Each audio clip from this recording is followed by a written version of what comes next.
Welcome to Calling an Audible along with my co-host Zach Greenberg. I'm Greg Johnson. We have quite a lineup for y'all today.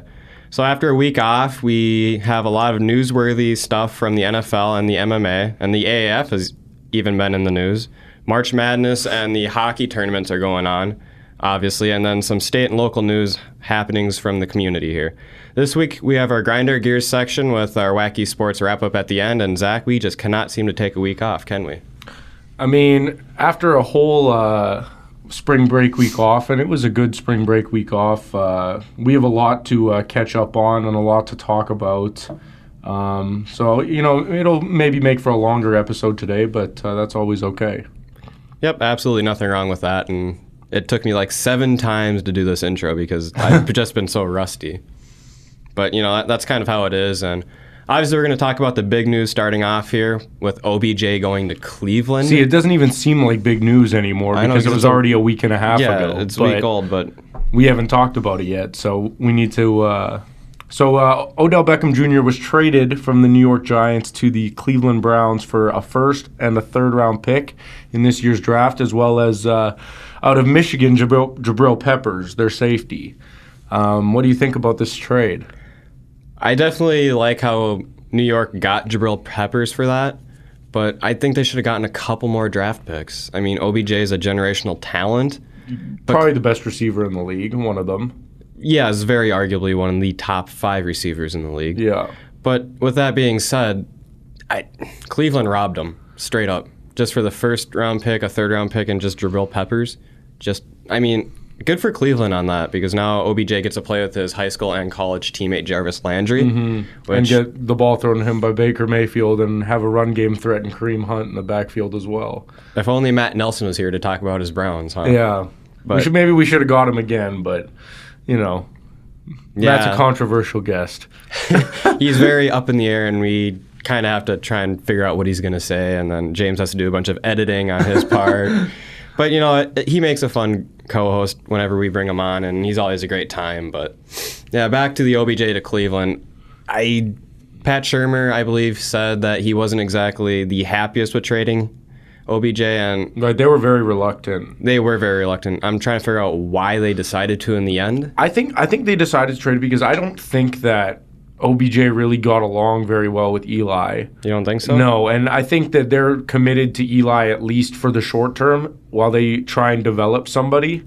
Because, if you think about Eli's 39. Oh, he's old, yeah. Yeah, 38 now. So you give him 2 more years of sucking while you let somebody else like Dwayne Haskins in this year's draft develop under him. I mean, Eli Manning is a very knowledgeable and smart quarterback, even though he's definitely on the downside of his career. He's just past his time. He has a lot of influence and a lot of experience that he can share with somebody. And, kind of like the Packers did with Brett Favre and Aaron Rodgers, I see the Giants doing something like that right now with this, and them getting a bunch of picks out of it will help them, as well as helping them on defense with probably getting their starting safety in Jabril Peppers long term. Right, and that is probably one. I think he might have been the player that swung the deal. Yeah, because Pat Shurmur and I believe the owner. I don't think a first and a third is enough, but a third and a fifth was enough for Antonio Brown. Yeah. So the owner of the Giants joked recently that when he told his kids that he traded OBJ, only one of them still talks to him, and they're like 8 and 9 years old. I thought that was actually kind of a funny story, but even at that, I don't know. Good for OBJ on getting out of a situation with the quarterback he didn't want, and obviously him and, as you said, Eli didn't get along, but I don't know, it's not like you can hate on Eli. He won New York 2 Super Bowls against New England. Mm-hmm. But that is what it is, and I guess we got to talk about Antonio Brown going to Oakland now for a similar deal. Yeah, both top-tier receivers, like arguably top 3 receivers in the league. And, Oakland completely stole Antonio Brown from Pittsburgh. That was highway robbery. But at this point, Pittsburgh was trying to get him off their hands. Yeah. So they didn't really have much of a bargaining chip there because they knew that Antonio Brown would probably just leave or sit out. Exactly. So, kind of like what Le'Veon did. Right, and they kind of got screwed over by both of those players. But, Antonio Brown on Oakland is looking a little bit better. We're going to talk a little bit at the end of the show about Khalil Mack. But having lost Khalil Mack, I think what John Gruden's been doing since that trade has been nothing but good. They got Antonio Brown, they got LaMarcus Joyner from the Rams. That's a big pickup. And now they have space to pay all these guys because they got those big contracts. They didn't have to put an extension on Khalil Mack of probably over $140 million. They couldn't afford that. No. Well, they couldn't. They could have afforded it, but then they wouldn't have been able to get all of these picks all of these players in return. They can pay Khalil, but at the end of the day, you couldn't add to it because he takes up the majority of the cap space. But going back to Pittsburgh, they wasted Ben Roethlisberger, Le'Veon Bell, and Antonio Brown. They had a trio of great players, and they didn't really do much, if you think about it. Yeah. Once they got to the AFC Championship games or even in the playoffs, they're pretty much 1 or 2 games and done. They had the core to win Super Bowls, and they couldn't get it done. Yeah, absolutely. But, In other news, arguably the best tight end in NFL history, Rob Gronkowski, has called it quits and hung up the cleats at the age of 29. Greg, you're a Patriots fan by proxy. So Yep. How do you feel about your man Gronk? I love Rob Gronkowski personally as well. I'm going to miss the Gronk spikes the most. I mean, he is one of the most talented tight ends to ever play the game. And in Tom Brady's post about his retirement, he said he's one of the most loving, funniest teammates ever. He brought joy to the game. He always made practices more fun and games enjoyable. But, there's been reports that his retirement might not last that long. Because, there's a lot of players out there that once you step away from the game, you realize how much you miss it and how much you wish you could go back. I can see Gronk doing that in maybe a year or so. But what's he coming back to getting hurt for at least 8 games a year? I think part of the reason why he did retire is because he physically couldn't take it and he needs time off to recover. That's what I think. So you think once he recovers, he'll miss it and come back? It'd be like Michael Jordan. Every time he retired, he came back. Yeah. I think this would be Gronk. It's not going to happen as many times as MJ, but he's got to heal. He's physically broken. He's probably got the body of a 50-year-old man when it comes to bones and muscles. But I don't think this is the end of Gronk. I really don't. I mean, for me, I think it is. I've been saying for a year or two now that Gronkowski should retire. He's done everything that you can possibly do as a tight end in professional football. He's the most touchdowns per game in NFL history, most touchdown receptions of any player in Patriots history, with 79 touchdowns. And, those are, you have guys like Randy Moss in there too. And I know that's your boy, but he had 17 touchdown catches in a single season in 2011. And he's just been so injury prone. And, at 29, having won 3 Super Bowls and having had all those accolades and being arguably the best tight end ever. And a shoo-in in the Hall of Fame. Oh, yeah. He's probably going to be a first ballot Hall of Famer. And he'll be the youngest player to ever be a first ballot Hall of Famer since Jim Brown and Barry Sanders. Those were the other 2, and they were 30 when they retired, and Gronk's just a little bit younger at 29. So, I mean, if I was him, I'd be pretty content with life. He can go into a movie career quite easily. Reports are he's going to hit up the WWE. Yeah, and he could easily make a transition to the WWE. Like The Rock did. That'd be a lot of more injury risk there too. So yeah, that's right. So we'll see what. Rob Gronkowski will be somebody that people follow for a very long time, whether he plays football or not. Yeah. So I guess we'll see what happens with him. Yep, he's got a large gathering, and I hope he enjoys retirement. I really do. But he will enjoy it. Yeah, he can't say no to that. So. And speaking of football players who like to enjoy themselves, Johnny Manziel has, since being cut from the CFL and banned from the CFL, he has since joined the Alliance of American Football. And in his first game, he went 3 for 5 for 48 yards, and he had 2 rushes for 20 yards. So, promising numbers for like what, 5 snaps? Yeah, not. It looks like 7 snaps here, yeah, or we'll see. But it's not bad numbers for him. If you duplicate that a few times, that's pretty good stats. But. Not a very big sample size. Right, and that says a lot if he couldn't cut it in the CFL and he comes to the AAF and he kind of puts up those stats for obviously a small sample size, but I don't know. Maybe he found a home in the AAF. You never know. Yeah, I mean, if somehow he's able to transition to the XFL, I don't know if he'll be able to because of his record. And, Vince McMahon is not, he doesn't like guys with records in his league. So he wants a clean run. Industry. So we'll see if he can continue his football career in some capacity. But at the end of the day, I don't think he really cares. He's living off his dad's money anyways. So right, he's just living his life playing football and partying, and that's not a very bad life. No, he's living his American dream. Absolutely. Put it that way. But so, Zach, we're going to move on to a little bit of college basketball here. And is there anything that occurred in the tournament that may have made you a little angry, busted your bracket? Did you get any upsets correct? I did. I got quite a few upsets correct. I picked Oregon to beat Wisconsin. I also chose that. Because I hate the Badgers. But yet you like the Packers. Yeah, but Interesting. Yeah, no, it's kind of a weird situation. Just not a very big fan of Wisconsin, but big enough for the Packers. But for the Packers, all love. Always all love.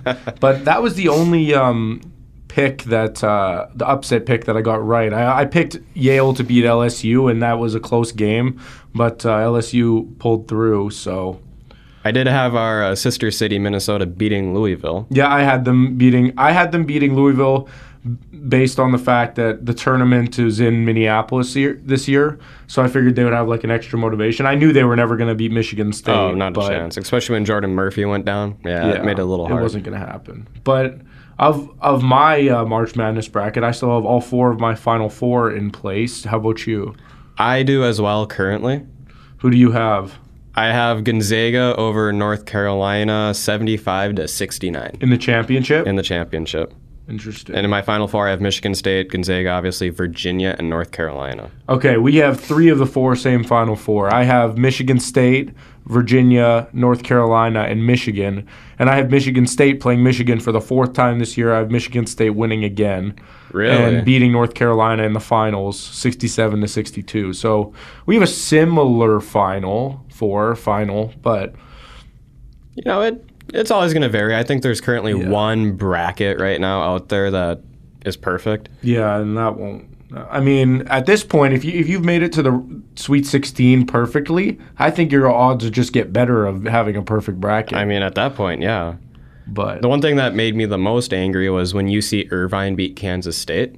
That busted my bracket. And also when Cincinnati lost to Iowa. Yeah, I had... Those two busted my bracket big time. Yeah. But I had Iowa winning, I had Cincinnati winning as well in that game. But that's just how it goes in March Madness. No one's ever going to win the $1 million prize. That's why they call it the madness. Yep, 64 teams, and you have to get every single one right. Good luck. But in latest MMA news, Conor McGregor has decided to retire. But for now, unlike the Gronk situation, I really just think that this is a negotiation tactic for McGregor. Oh, absolutely. Because he was just talking about how he's negotiating his next fight, but this dude is almost a billionaire. He doesn't need to fight very much, and he's going to be very selective in choosing his fights. So if he says, "Oh, I'm going to retire," then they're going to offer him more money to come back out of retirement. So I just think this is just I think people should see through this as to what it is. McGregor's still young, and we all know his competitive nature. So I think this will be a short-lived retirement. It might last a year or something like that, but we'll see. There's a report currently going around that Dana White said McGregor wanted an equity stake in the UFC and that it's never going to happen. So that's kind of why there's a bit of a sudden, unexpected retirement. And yeah, it's obviously not going to be. It's not a genuine retirement. He's going to be back because he's already said he wants to rematch Floyd Mayweather, Khabib, that other guy. I forget. I don't even know how to pronounce his last name. Nurmagomedov. Yeah, something like that. Close enough. Completely butchered it, but regardless, McGregor still has a long list of people he wants to fight. And I don't know if he'll be through the UFC. I mean, his MMA days might be a little bit down. Yeah, him and Gronk can form a new tag team in the WWE and take over that division. Take over the entire idea of WWE. I mean, I would pay and watch that. McGregor and Gronk just wrestling people. Yeah, that would be very entertaining. That would probably sell out pay-per-view. I mean, honestly, that'd be great. But I don't know. Supposedly there's some also concerns about McGregor's mental health. He is a bit of a loose cannon. And he's been hit in the head quite a few times in his life, and that doesn't really help. Dropped, you name it. I mean, when you throw a bike rack at a bus, you're kind of on the flag And we list. see all these mixed martial arts fighters and wrestlers, they all end up dying like around the age of 50. Yeah. And it's because of all the head trauma that they get. And same with football players too, because Michael Irvin just got diagnosed with cancer. Is it official he did? Yeah. And so we'll see, the guy's health is definitely deteriorating. Right, and prayers out to them and their families. But, you also got to think, like, you kind of do sign up for that, though. I mean... Oh, yeah, and that's why they get paid millions of dollars. You get paid to compensate and take care of your family. It's a dangerous environment and job. I mean, if I say to you, I'm going to give you tens of millions of dollars a year, but you're going to die at 55, or you can live, not making that much money a year, just working a desk job 9 to 5, but you live to 85, what do you take? I'd take the more exciting career. I would too, but a lot of people wouldn't. So some people like the safety, some people like the money. It depends what you're in there for. Yeah. But tomorrow is the MLB's opening day, and we did go over our picks over the last couple episodes ago. So yeah, with that, I think the MLB will be a great season. We have a lot of new and noteworthy players that got shipped around, and there's Dallas Keuchel and Craig Kimbrell that still are without teams.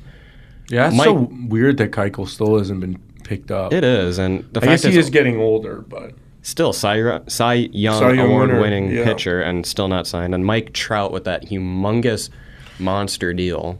Yeah, $430 million for 12 years. And, well, just goes to show that he didn't want to go play in Philly with Bryce, but good luck winning a championship there. I saw J.J. Watt posted something on his Instagram with it was like a side-by-side of him and Mike Trout, and it was like, hey, at Texans, I kind of look like Mike Trout, so are you prepared to hand over that kind of money?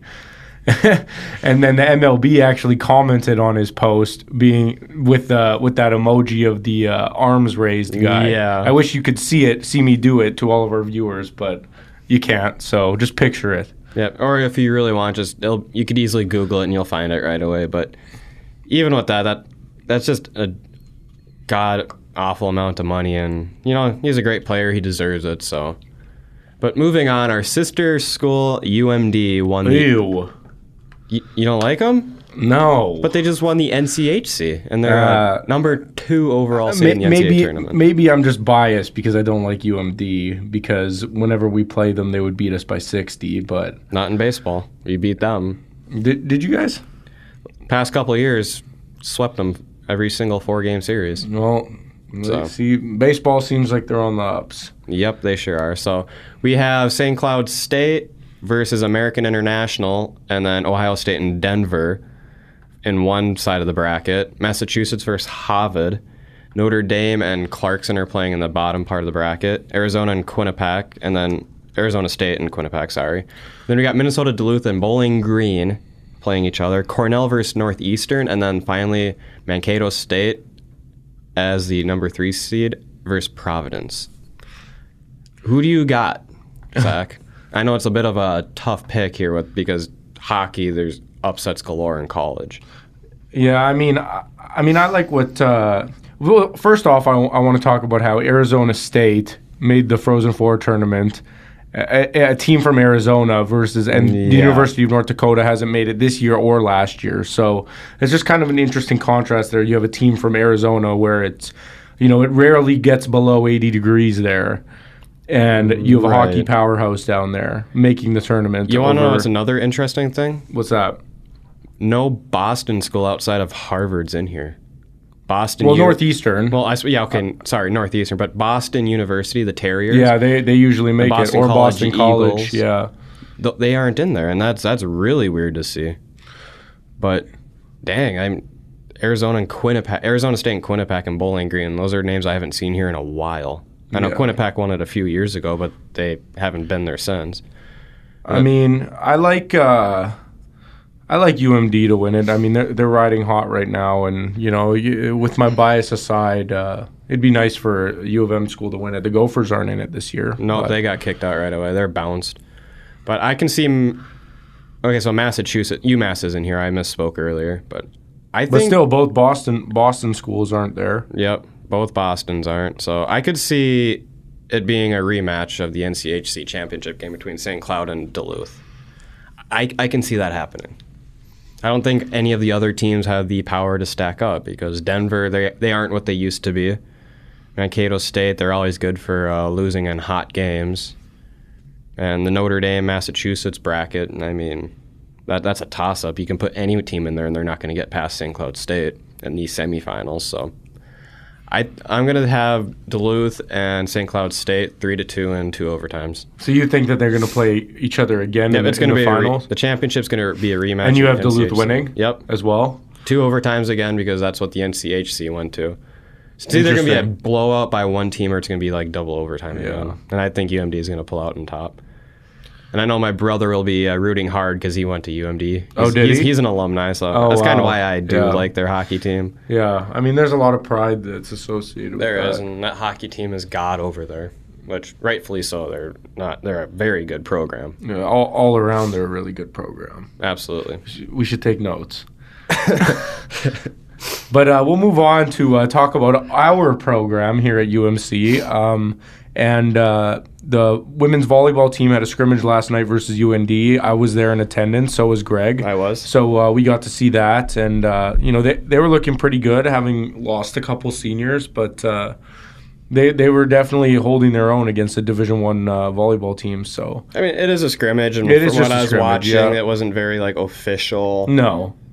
They weren't really. It was more of just like a joint practice, I would call it. That's what I would say, yeah, because they're just more working on things than actually competing. Yeah, they were doing a lot of situational volleyball, teams down by 3 here or whatever, scores 24, 22. Yep. So they were doing a lot of situations and stuff like that from what I noticed. But so we'll look for them down in the fall. I won't be here, so you'll. I'll keep you posted. Well, you'll keep. I mean, I'll keep. You'll keep me posted. I'll keep myself posted. I get the Twitter updates, but. Yeah.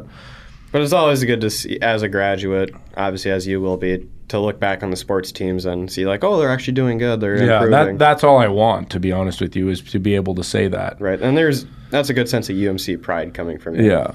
It warms my heart, Greenberg. It really does. You're funny.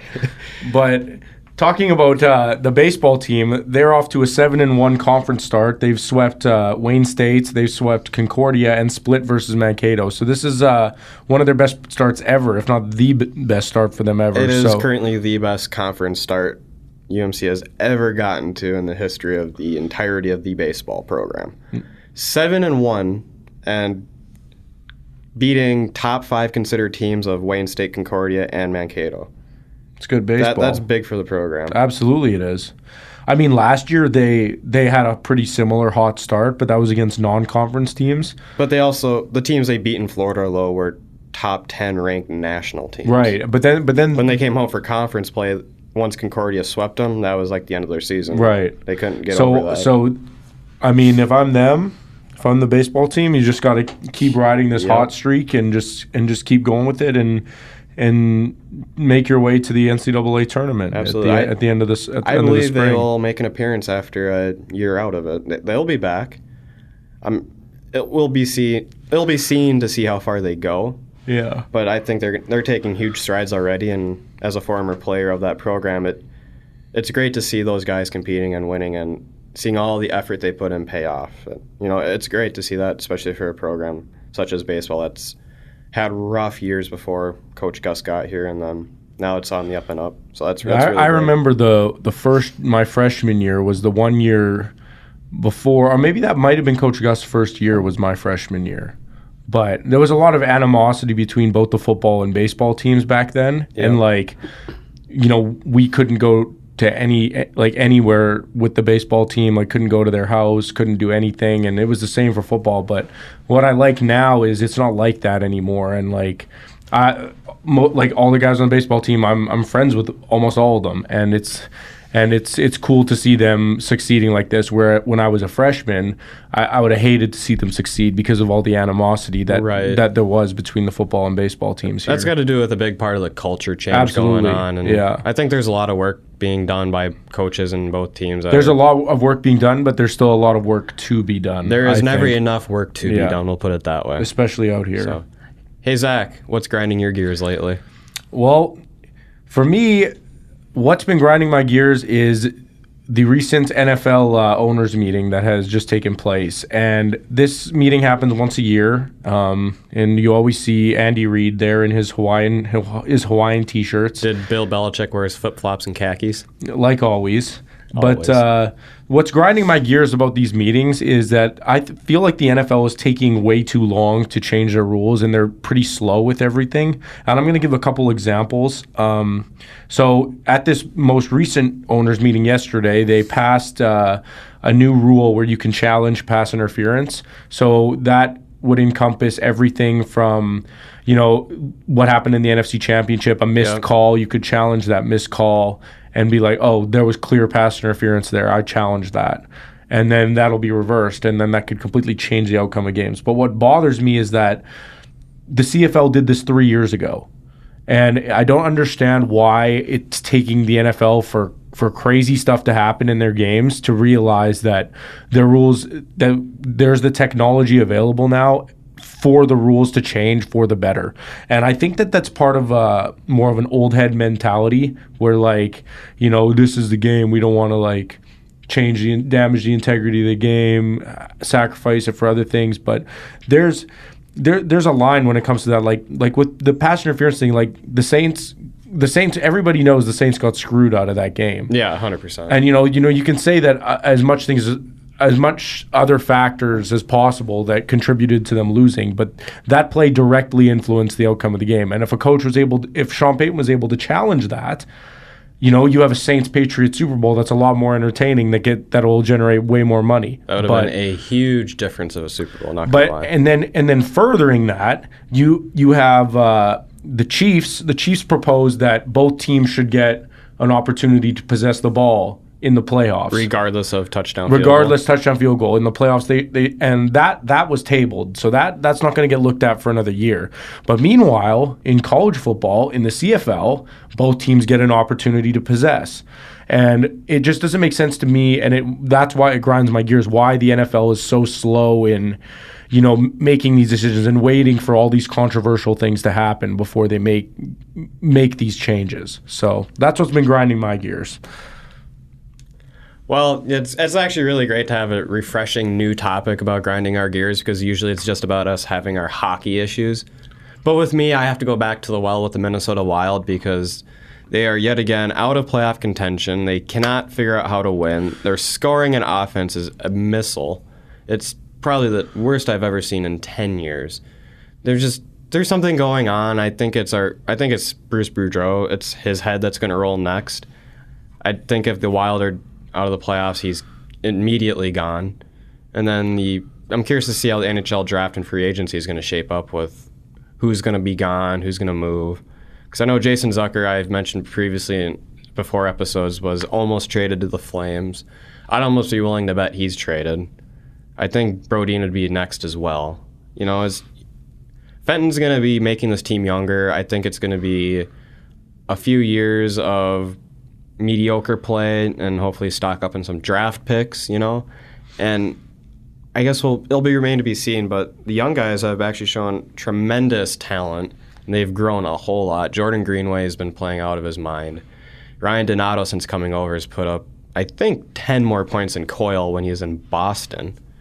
I think Coyle had 4 points total, and I think Donato's got 12 or even 14.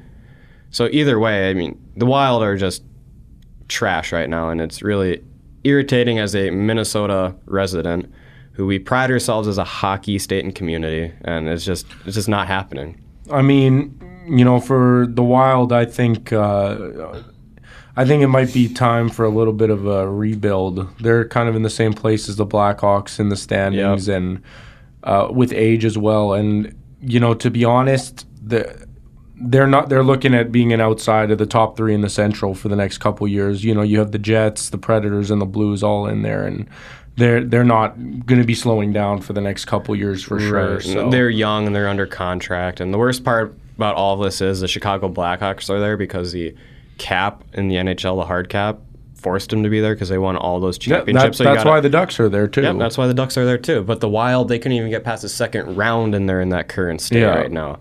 Yeah, that is so irritating. But that's a Minnesota sports curse that I talk about on every episode. Because it's I always have to mention so it. prevalent. Until that curse is broken, I will keep mentioning it too. By the way. Yep. I mean, okay. Here's a question: Which sport do you think ends the curse for Minnesota? Well, the Lynx have ended it. That doesn't count. That doesn't count. There are 3 championships in like 5 years. I guess I can't really say that doesn't count, but I think they won championships. But they do. But their fan base is nowhere near the fan base to any of the other Minnesota sports teams. You're right. You know. Yeah. They don't have quite big of a following, but championships nonetheless, and they're all right between the big 4 sports. Between the big 4 sports, the Timberwolves aren't going to be close anytime soon, but we're not about. I think it's going to have to be the Twins. The Twins are going to have to do something. You think the Twins I win think the first? Twins are going to be the ones that win first because the Vikings aren't going to do it. No, because we've seen how they play. No, the Twins have been the Twins are like the only Minnesota sports team that actually have won championships. I mean, the Vikings have never done it. The Wild haven't done it. The Timberwolves Vikings are 0-4. The Twins have 2 World Series wins. They do. 87 and 91. But it's been a while. It's been almost 30 years. Yeah, that's a long time. Days, but they're due, and I think they're going to be in the right direction. They have a bunch of young talent in the minor leagues coming up, and I think in 10 years, which is the Minnesota guess, because we'll just give them 10 years because they're going to curse us in the other 5. So in 10 years, I think the Twins are going to win a World Series. It's sad that we're talking about this, but it's funny. It is. The fact I have to give them 10 years do us proud. But to move on to our wacky sports wrap-up, John Gruden has made the headlines again for telling the news media he has cried for 3 days after trading Khalil Mack. I mean, I don't think he should.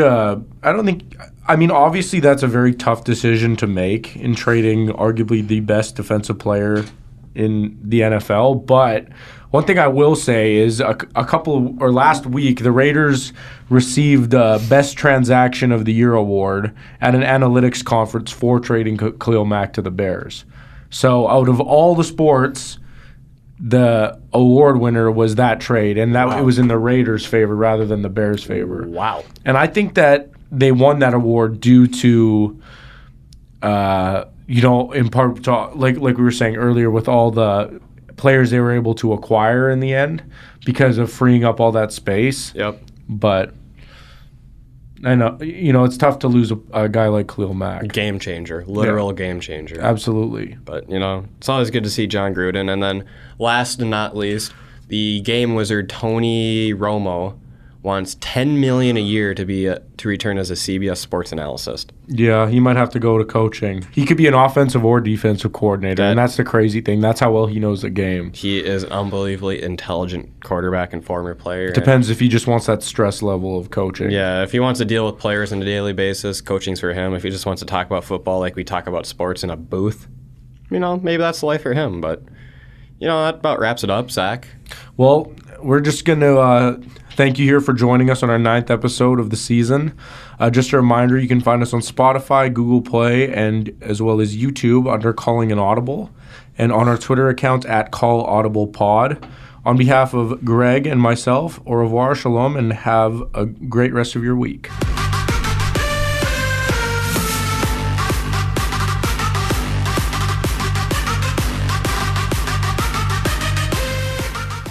Calling an Audible is made possible through the assistance of the University of Minnesota Crookston Media Services Department and executive producer James Pagachnik. The views expressed on Calling an Audible are not necessarily the views of the University of Minnesota Crookston or its affiliates.